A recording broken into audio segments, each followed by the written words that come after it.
মানুহৰ জীৱনত যেতিয়া হঠাৎ পৰিৱৰ্তন আহে তেতিয়া তেওঁ হয় বেছি কথা কয় নহলে চুপ হৈ থাকে। আমি এনে এখন ঠাইত বাস কৰিছোঁ য'ত উপদেশ দিবলৈ হাজাৰজন আছে, কিন্তু বিপদৰ সময়ত কাষত থকা লোক এজনো নাই।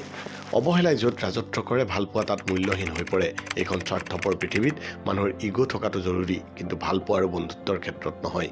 আৰম্ভণিতে অকলে থাকিবলৈ বেয়া লাগিব পাৰে, কিন্তু পিছলৈ সেয়া অভ্যাস হৈ যায়। মানুহৰ মাজত থাকিও তেতিয়া ভাল নলগা হৈ পৰে। অকলশৰীয়াকৈ থকাটোৱেই ভাল লগা হৈ পৰে। জীৱন হৈছে এখন নদীত চলি থকা নাওখনৰ দৰে, য'ত কেতিয়াবা সুখৰ ঢৌ উঠে আৰু কেতিয়াবা কষ্টৰ সোঁত বয়।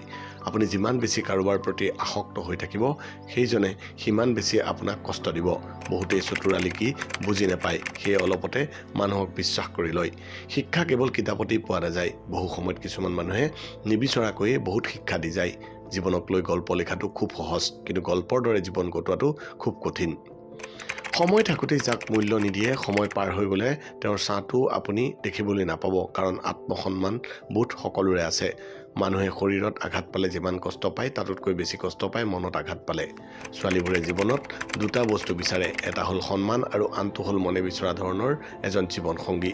সপোন ভৰা জীৱনত দুখ যেতিয়া আহে সকলো তেতিয়া পৰ হৈ পৰে, কোনো ওচৰত নাথাকে। কষ্টই যেতিয়া মনৰ মাজত দি যায় ব্যথা, সকলোৱে তেতিয়া পাহৰি যায় সম্পৰ্কৰ কথা।